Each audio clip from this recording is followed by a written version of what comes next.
إحنا متصالحين مع فكرة إن الحمام هو أكتر مكان مليان جراثيم في البيت، بس الحقيقة في أماكن بنلمسها كل يوم ومش بتيجي على بالنا لحظة إنها ممكن تكون أخطر بكتير.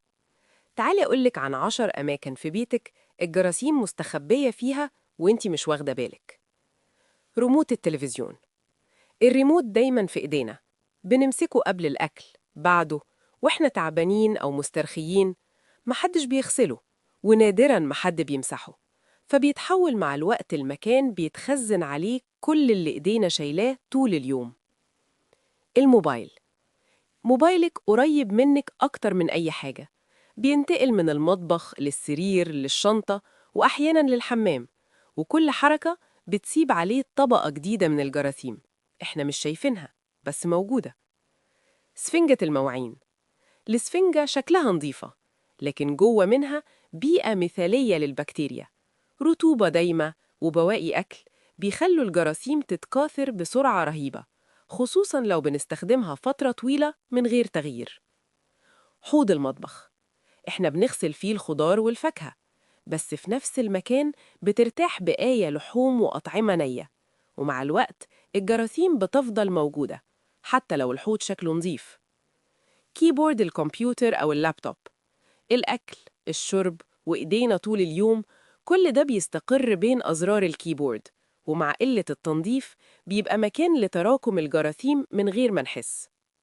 مفاتيح الإضاءة، أول حاجة بنلمسها وإحنا صاحيين وآخر حاجة قبل النوم، ومع ذلك نادراً ما بتيجي في بالنا وهي بننظف البيت. مقبض باب التلاجة، نفتحه وإيدينا مش دايما مغسولة، خصوصاً أثناء الطبخ، ومع تكرار اللمس الجراثيم بتفضل مستنية هناك بهدوء. فرشة الأسنان، فرشة الأسنان بتتعرض للرطوبة طول الوقت، خصوصاً لو بتتساب مبلولة أو من غير غطا، والرطوبة المستمرة بتخليها بيئة مناسبة لتكاثر الجراثيم. علشان كده محتاجة تتغسل كويس وتتساب تنشف ويتغير مكانها أو تتبدل بانتظام. سلة الغسيل، الهدوم المتسخة بتتشال وتتحط في الغسالة، لكن السلة نفسها بتفضل شهور من غير أي تنظيف ومليانة بكتيريا من مصادر مختلفة.